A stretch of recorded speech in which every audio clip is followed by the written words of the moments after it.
नाज़रीन अहम ख़बर है घोटकी खां सिंध जो सीनियर वज़ीर शर्जील इनाम मेमण खानगढ़ पहुतो है। ताज़ियत भी कई है। शर्जील इनाम मेमण MNA सरदार अली गौहर खान महर सां संदसि अमर जे लाॾाणे ते ताज़ियत कई है। सीनियर वज़ीर पारां सरदार अली नवाज़ खान महर सां भी संदसि अमर जे लाॾाणे ते ॾुख जो इज़हार ऐं ताज़ियत कई है।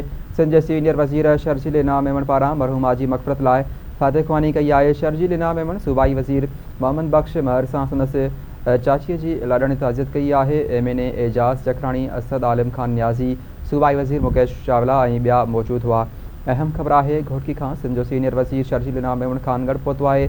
ताज़ियत कई है। शर्जील इनाम मेमण MNA सरदार अली गौहर खान महर सां संदसि अमर जे लाॾाणे ते ताज़ियत कई है। सीनियर वज़ीर पारां सरदार अली नवाज़ महर सां भी संदसि अमर जे लाॾाणे ते ॾुख जो इज़हार कयो है।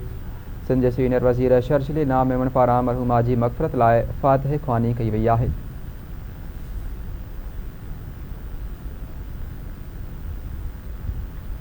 शर्जील इनाम मेमण सूबाई वज़ीर मोहम्मद बख्श महर सां संदसि चाचीअ जे लाॾाणे ते ताज़ियत कई है। MNA एजाज़ जखरानी, असद आलम खान न्याज़ी, सूबाई वज़ीर मुकेश चावला ऐं ॿिया मौजूद हुआ।